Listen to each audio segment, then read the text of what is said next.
오늘 저는 믿음의 본질에 집중하라 그런 제목으로 하나님의 말씀을 증거하려고 합니다. 여러분, 위기시대, 어려움이 있는 시대일수록 본질에 집중을 해야 할 때입니다. 저는 1998년도 3월입니다. 거천고등학교 신입생 입학 예배에 참석을 했습니다. 그리고 3년이 지난 후인 2001년 2월에는 고등학생들 졸업식 예배에 제가 순서를 맡아서 축도 순서를 맡았습니다. 참여를 했죠. 풀무원을 세운 이사장이었던 원경선 장로님도 축사를 맡아서 함께 참여할 수 있었습니다.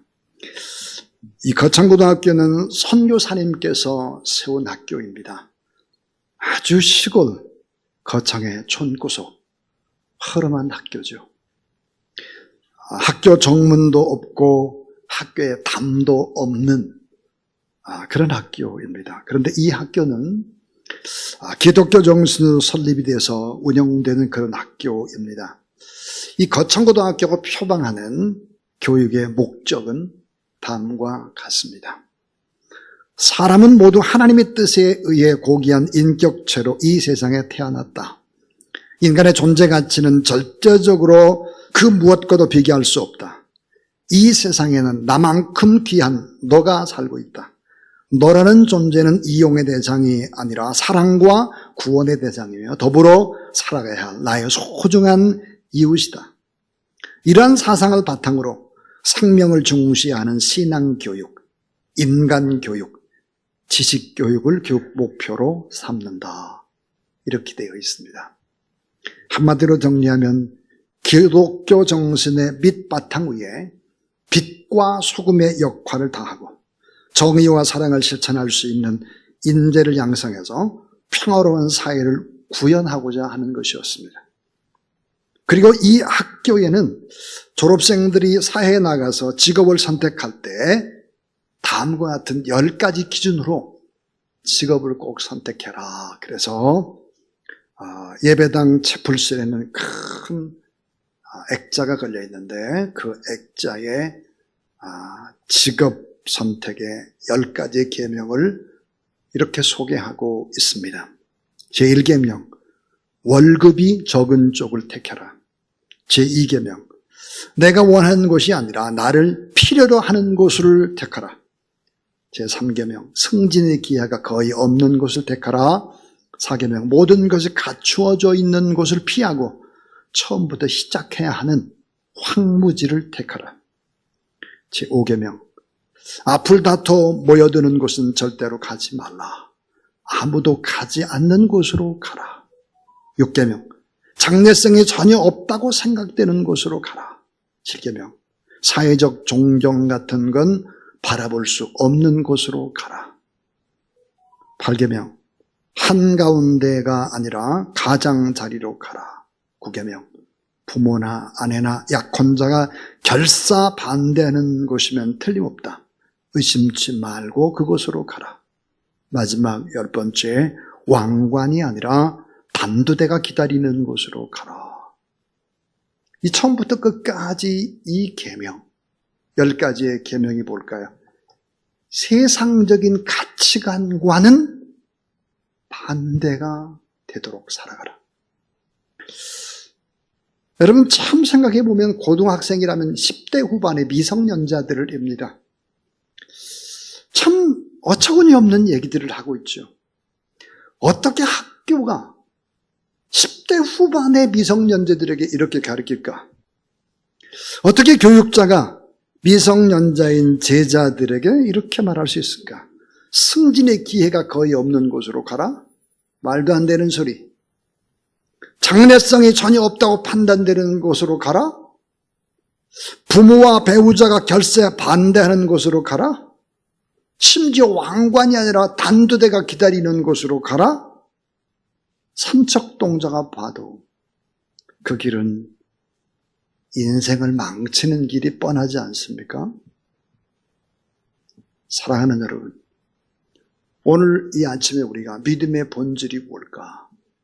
믿음의 사람이 걸어가는 길과 믿지 않는 세상 사람이 걸어가는 길이 다르다라고 하는 것을 성경은 얘기하고 있습니다. 예수 그리스도를 믿는 그리스도인이 걸어야 될 인생길과 세상 사람이 걷는 길과 동일하지 않다. 믿음의 사람의 살아가는 길은 다른 차원의 길을, 반드시 다른 차원의 길을 걸어가야 한다. 왜 그럴까요? 세상 사람과 좀 생각이 다르게, 가치관이 다르게 그 길을 걸어갈 때 하나님께서 책임져 주시기 때문이다 하는 것입니다. 자, 성경 가운데 믿음의 사람들이 걸어간 삶의 발자취를 요약하고 있는 히브리서 11장 6절 말씀은 이렇게 얘기합니다. 믿음이 없이는 하나님을 기쁘시게 하지 못하나니 하나님께 나가는 자는 반드시 그가 계신 것과 또한 그가 자기를 찾는 자들에게 상 주시는 이심을 믿어야 할지니라. 믿음의 본질이 뭘까요? 세 가지 얘기하려고 그래요. 그 첫 번째입니다. 따라하세요. 하나님의 살아계심을 믿으라.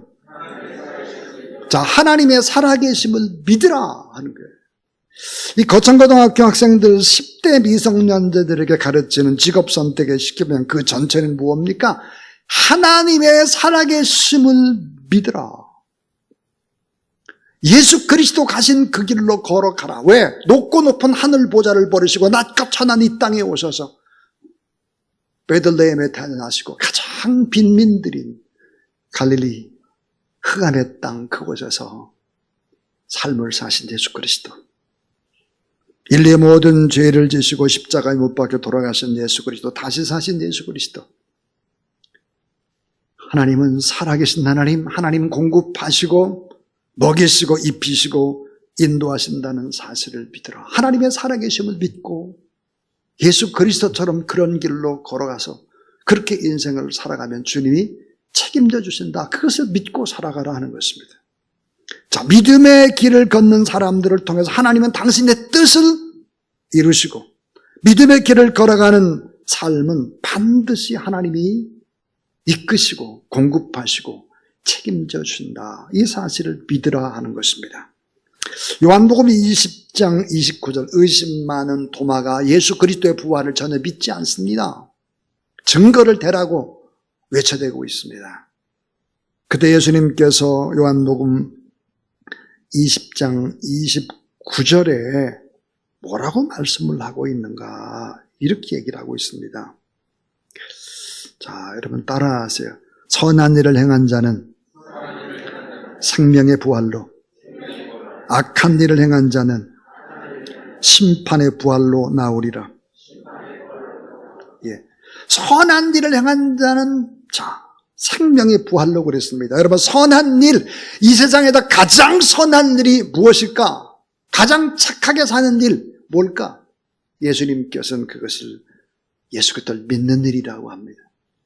예수 그리스도를 믿는 일이 가장 선한 일이에요. 왜? 예수 그리스도를 믿으면 내 안에 예수 그리스도가 계시기 때문에.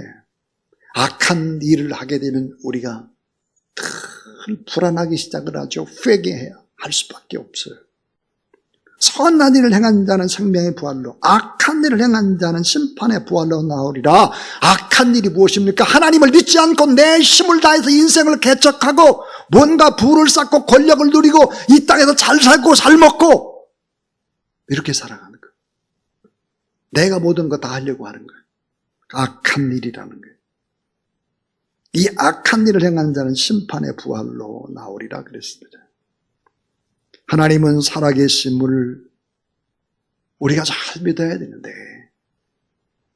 하나님은 살아계시다는 사실들을 사람들은 잘 믿지 않습니다.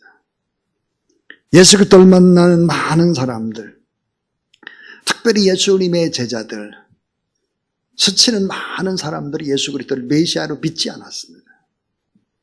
사람들이 해도 너무 믿지 않으니까 답답하신 예수님께서 이렇게 말씀을 하셨어요. 요한복음 14장 11절, 내가 아버지 안에 있고 아버지께서 내 안에 계심을 믿으라. 그렇지 못하겠거든. 따라하세요. 행하는 그 일을 인하여 나를 믿으라. 자, 예수 그리스도 안에 살아계신 하나님, 그 하나님을 잘 믿지 못하겠거든 내가 하는 일을 보아라. 내가 하는 일을 보고 나를 믿어라 그랬습니다. 이 사람들은 하나님을 믿는다고 말하면서 진정으로 살아계신 하나님을 믿지 않습니다. 살아계신 하나님을 믿지 않기 때문에 하나님이 내 곁에 없다고 생각하기 때문에 나쁜 얘기도 합니다. 나쁜 행동도 합니다. 나쁜 일들도 서슴지 않고 행하는 것이죠.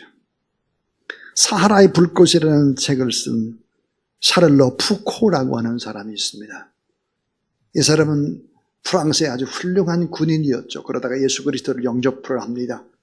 그리고는 무엇으로 인생을 살아갈까 생각을 하다가 사하라 사막으로 가서 복음을 증거합니다. 그러다가 그는 원주민에게 처참하게 살해되고 순교를 당하게 되는 것입니다. 이 사하라의 불꽃이라는 책을 이제 샤를로 푸코가 썼는데요. 이 푸코는 이런 얘기를 하고 있습니다. 자, 하나님을 믿는 사람에게 가장 어려운 일은 무엇일까? 여러분의 가장 어려운 일이 뭡니까? 여러분에게. 하나님을 믿는 사람에게 가장 어려운 일은 무엇일까? 샤를로 푸코는 자문자답을 합니다. 하나님을 믿는 사람의 가장 어려운 것은 하나님을 믿는 것이다 그랬습니다. 자, 하나님을 믿는 사람에게 가장 어려운 것은 하나님을 믿는 걸, 내 안에 살아계신 하나님을 믿는 걸, 나와 동행하신 하나님을 믿는 것입니다. 오늘 히브리서 11장 6절 말씀, 믿음이 없은 하나님을 기쁘시게 하지 못하느니 하나님께 나가는 자는 반드시 그가 계신 것과 이 살아계신 것을 믿으라. 오늘 여러분 예배의 자리 주님 함께 하심을 믿으시기 바랍니다. 여러분 안에 주님이 계시다는 사실을 믿으시기를 바랍니다. 이 사실을 믿으면 인생은 달라지기 시작을 하죠.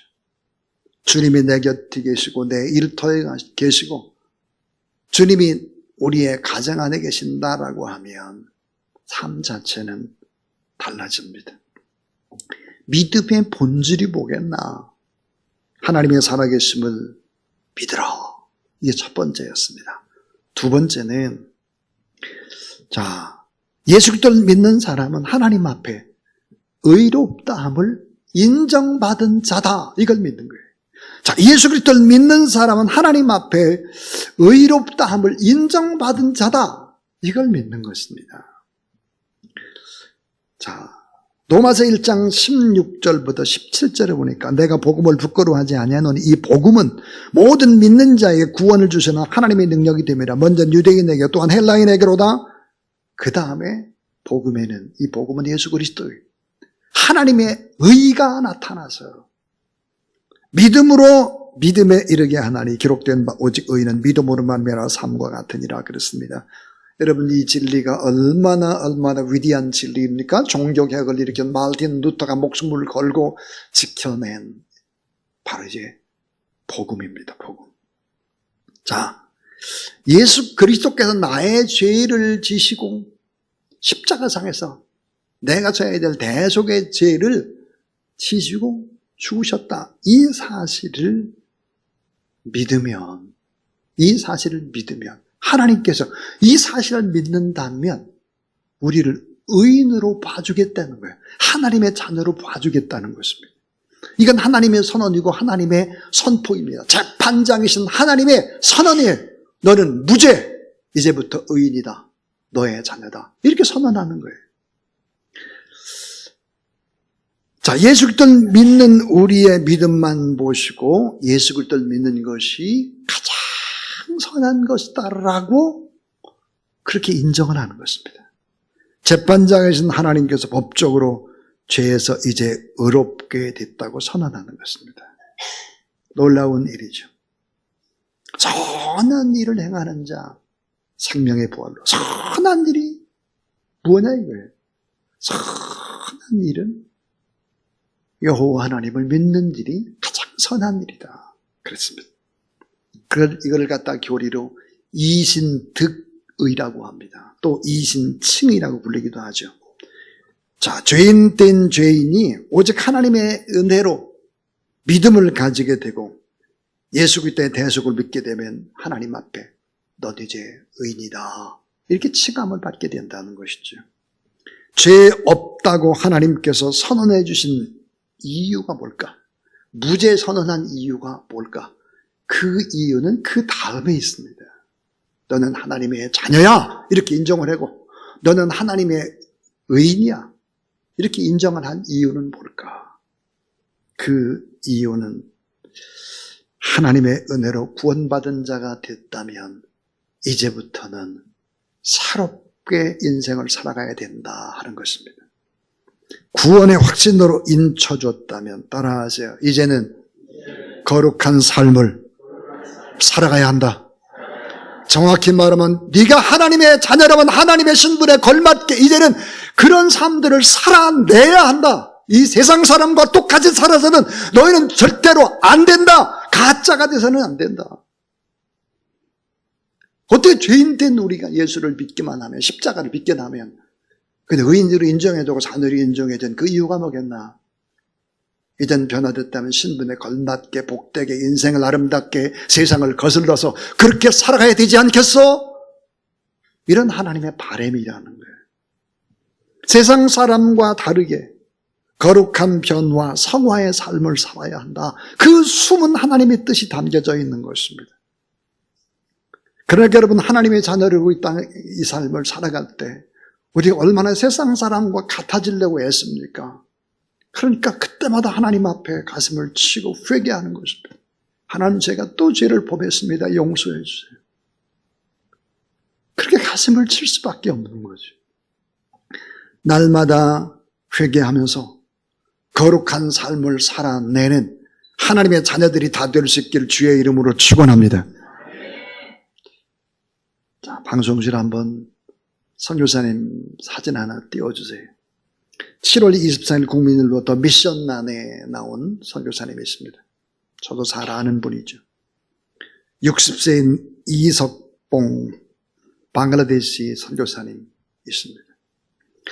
이분은 30세에 하나님 앞에 부름을 받고 방글라데시 선교사로 떠나서 꼭 30년간 사역을 하다가 방글라데시 다카에서 정말 열심히 사역을 하시는, 봉사 사역도 하고 또 가르치는 사역도 하고 복지 사역도 하고 그렇게 하셨죠. 그러다가 2021년 10월에 간암 말기 판정을 받고 올해 4월에 시한부 선교를 받았습니다.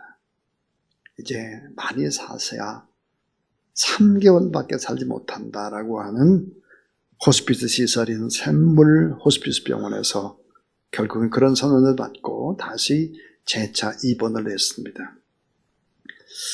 자, 보면, 자, 선교사 고별 감사 예배 그랬어요. 그러니까 이석봉 선교사 고별 감사 예배입니다. 자, 고별 감사 예배가 뭘까? 당당하게 천국으로 이사가는 임종 감사 예배를 돌아가시지 않았는데 살아 계신데, 돌아가셔서 임종 예배하는 것보다 살아서 하자. 그래서 기도했던 사람들, 가족들, 후원했던 분들이 모여서 하나님 앞에 예배를 드린 것입니다. 자, 그 다음에 이제 방글라데시의 이 제자들이죠. 방글라데시 제자들도 또 방송으로 이제 함께 줌으로 해서 참여를 했습니다. 자, 목사님께서 휠체어를 타시고 간신히 이런 고백을 했습니다. 신랑 되신 예수님께서 저를 데리러 오신다는 생각을 하니까 너무너무 감사합니다. 지인들과 가족들의 추모사와 회고담도 이어졌고, 특별히 선교사님의 아내 신윤정 사모의 고백이 참 가슴에 와 닿습니다. 이렇게 고백했습니다. 3명의 자녀들이 슬픔 대신 기쁨으로 아버지를 보내드릴 준비가 된 것 같아 감사한다. 또 아버지의 삶을 회고하는 시간은 자녀들에게 큰 축복이자 큰 유산이 될 것이다. 이렇게 담대하게 말했습니다. 자, 이석봉 선교사의 둘째 아들은 목회자로 막내딸은 의료 선교사로 준비하고 있는 중입니다. 사랑하는 여러분, 하나님을 믿는 사람들의 삶이 좀 다르지 않습니까? 천국을 믿는 자, 성화된 사람들은 이렇게 아름답습니다. 죽음을 죽음이라고 생각하지 않아요. 더 좋은 집으로 이사했다고 생각을 하는 것입니다. 믿음의 본질에 관한 두 가지 얘기를 드렸습니다. 하나님의 살아계심을 정말로 믿으라. 두 번째는 하나님 앞에서 내가 의롭다 인정을 받았다는 사실을 믿어라. 내가 하나님의 자녀다. 내가 의롭지 않아도 하나님은 법적으로 우리를 의롭다고 인정을 하세요. 하나님의 자녀로. 그 이유는 이제는 성화된 거룩한 삶들을 살아가야 되지 않겠느냐. 좀 다르게 살아야 되지 않겠느냐. 그런 간절한 바람 때문이다 하는 것입니다. 신분에 걸맞는 삶을 살아내기 위해서 부단히 애쓰고 선한 싸움을 싸우는 저와 여러분, 우리 모두 다 될 수 있기를 주의 이름으로 축원합니다. 자, 우리가 이렇게 성화된 삶들을 살았어요. 이 땅에서. 그 다음은 어떻게 되겠나? 인생을 다 살고 난 후에 어떻게 될까? 또 인생을 사는 도중에 우리는 어떻게 될까? 세 번째 마지막은 따라하세요. 하나님의 상주심을 믿으라. 하나님의 상주심을 믿으라는 거예요. 하나님의 상주심을 믿으라. 언젠가부터 한국교회 안에는 심판의 하나님에 대한 설교가 사라지고 하나님의 상급주심에 대한 설교가 사라지기 시작을 했어요. 자, 여러분 참 곰곰이 생각을 하셔야 합니다. 정말로. 예. 성경 가운데 구약 성경은 히브리어로 되어 있는데 8,800개의 단어로 이루어졌어요. 자, 신약 성경은 헬라어 단어로 5,800개로 쓰여져 있습니다. 5,800개. 합하면 14,600개입니다. 이 숱한 14,600개의 단어 가운데 없는 단어가 있습니다. 그 없는 단어가 뭘까? 평등이라는 단어입니다. 평등하다. equality라고 하는 이 평등이라는 단어가 없어요. 자, 여러분 이 세상에 태어난 모든 사람들은 다 평등합니다. 생명의 가치 다 평등합니다. 다 평등한 하나님이신데 그러나 이 땅에서 살아온 삶, 그 삶의 결과와 그 삶의 결사는 다르다 하는 것입니다. 자, 그 결과는 어때요? 평등하지 않다. 그럼 그때 하나님은 어떤 분일까요? 공평하신 하나님입니다. 평등하신 하나님이 아니라 공평하신 하나님. 영어로 equity입니다. 자, 공평이란 말이 뭘까요? 셈하는 거예요. 셈. 땀 흘린 대로 거두는 것입니다. 심은 대로 애쓰고 고생한 대로 차등해서 상을 주시는 분이시다 하는 거예요. 똑같이 상 주는 게 아니에요. 예수님께서는 종종 이런 말씀을 하셨어요. 하늘에 계신 너희 아버지께서 상을 주신다 그래서 너의 모든 행실을 보고 하늘에 계신 너희 아버지께서 상을 주실 것이다. 하늘에 계신 너희 아버지가 너에게 상을 주실 뿐만 아니라 어떤 사람에게는 상을 받지 못하게 한다.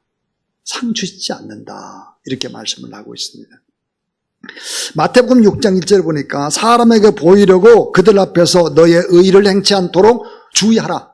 그렇지 않으면 하늘에 계신 너희 아버지께 상을 얻지 못하리라 그랬어요. 사람에게 칭찬받고 사람에게 존경받고 사람에게 막 우대를 받고 사람 중심으로 살아가면 상급이 없대는 거예요. 마태복음 6장 4절에 보니까 내 구제함을 은밀하게 하라. 은밀한 중에 보신 너의 아버지가 갚으시리라. 자, 우리가 하나님 앞에 조용히 다른 사람을 돕는 구제라든지 금식이라든지 사랑이라든지 기도라든지 헌신이라든지 복음 전하는 것, 이 모든 것들 다 하나님이 어때요? 다 계산하시고 상 주신다는 사실을 믿으시기를 바랍니다. 예. 주사랑교회를 잘 섬기던 아주 믿음이 좋은 권사님 한 분이 계셨습니다. 권사님이 어느 날 저에게 이런 심각한 얘기를 하셨어요. 목사님은 강대상에서 하늘의 상을 받으라, 상 주시는 하나님에 대해서 막 얘기를 하는데 저는 그런 상 기대하지 않습니다. 이미 구원받은 것 자체로 저는 이미 큰 상을 받았기 때문에 하늘의 상 같은 거 기대하지 않습니다. 여러분, 이분의 믿음이 정상적입니까? 정상적이지 않습니까? 비정상적이죠. 교만한 것입니다. 그래서 제가 권사님 불러서 조용히 그렇게 얘기했습니다. 권사님 교만합니다 이렇게 말은 못하겠고, 권사님 그렇게 살면 안 됩니다. 하나님이 더 좋은 거 주실 텐데 그걸 기대하십시오. 그리고 교회를 위해서 애쓰고 수고하는 거 하나님이 다 기억합니다. 교회를 위해서 애쓰고 수고하는 거 막 다른 사람한테 막 이렇게 말하지 마세요. 조용히 하세요.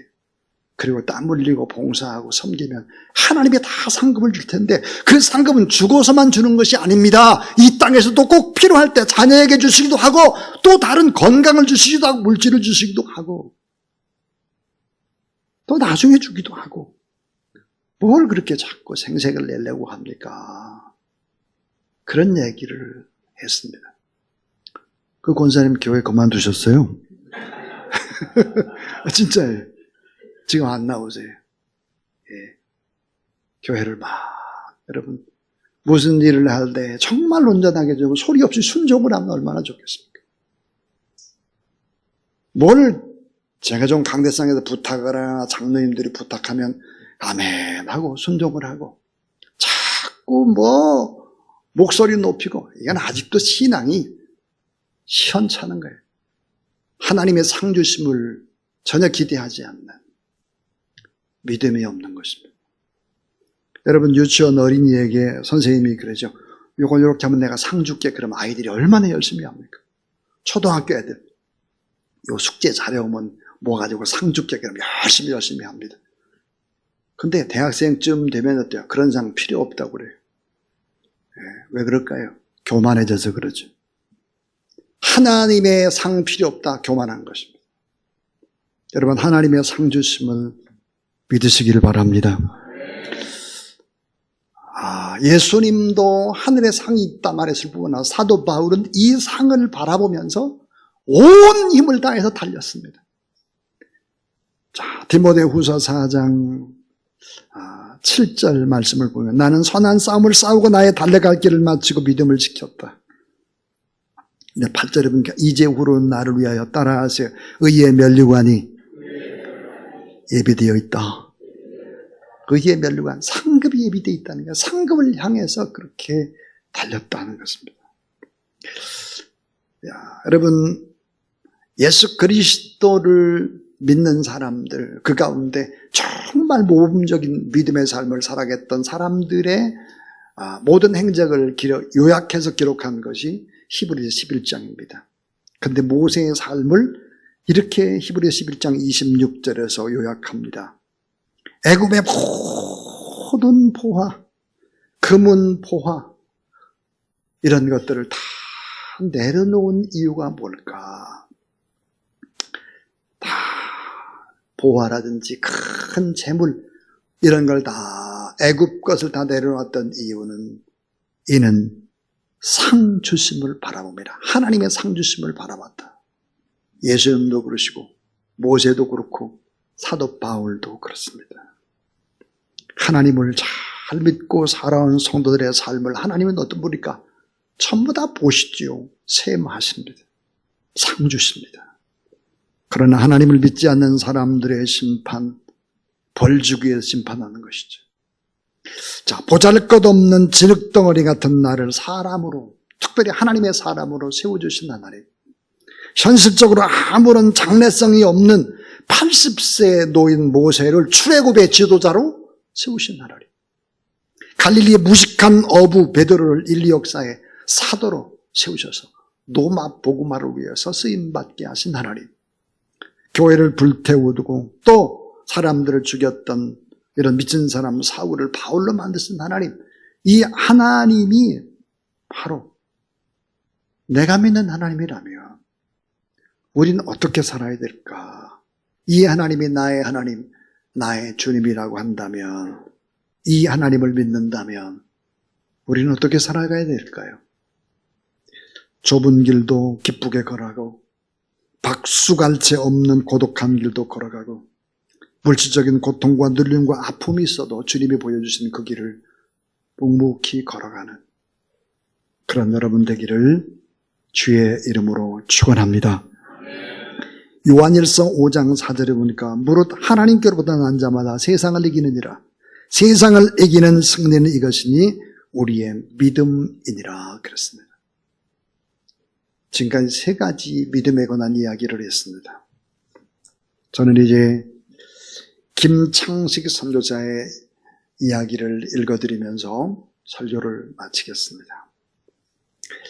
러시아의 우스리스크에 가서 선교하다 순교하신 김창식 선교사님에 대한 이야기입니다.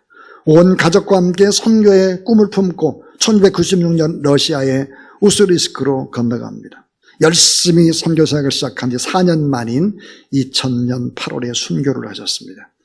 평소와 같이 교회에서 기도하고 가족들과 함께 나오는 중에 교회 앞에서 현지인 또 고려인과 싸우던 러시아 사람 안드레이가 그 고려인을 놓치고 목사님이 나오니까 같은 동료인 줄 알고 칼로 찌른 것입니다. 교회를 개척해서 빈민을 위한 무료급식을 하며 장학재단을 통해서 그곳의 학생들을 공부시키고 1,000평의 땅도 마련해서 교회를 짓기 위해 준비를 하고 있었는데, 이런 일들을 한참 전개하고 있을 때 안드로이라는 사람에 의해서 칼에 찔려 순교한 것입니다. 그 형인 김안식 목사가 사랑하는 동생 김창식 선교사를 우스리스크 공원묘지에 안장하고 바로 감옥을 찾아가서 자기 동생을 죽인 그 죄수의 면회를 신청했습니다. 그 러시아인은 28세로 전과 이범이며 약물 중독자였습니다. 통역을 세워서 자기가 누구인지 그에게 소개를 했습니다. 나는 당신이 죽인 사람의 형이요. 그리고 묻습니다. 누군가 사랑하는 사람을 죽인 건 죄가 아닙니까? 안드레이는 고개를 푹 숙이고 말했습니다. 예, 제가 죄인입니다. 저의 어머님은 크리스찬입니다. 정교의 교인인데 제가 이렇게 잘못된 삶을 살았습니다. 감옥에 잡혀올 때부터 제가 엉뚱한 사람을 죽인 것을 알고 그분을 살려달라고 하나님께 기도했습니다. 그때 김만식 목사가 말합니다. 내 동생 김 선교사는 이곳에 가난하고 병든 당신같이 방황하는 사람들을 섬기기 위해 왔습니다. 그런데 당신은 당신을 사랑하는 사람을 죽였습니다. 이렇게 말할 때 그는 울기 시작했습니다.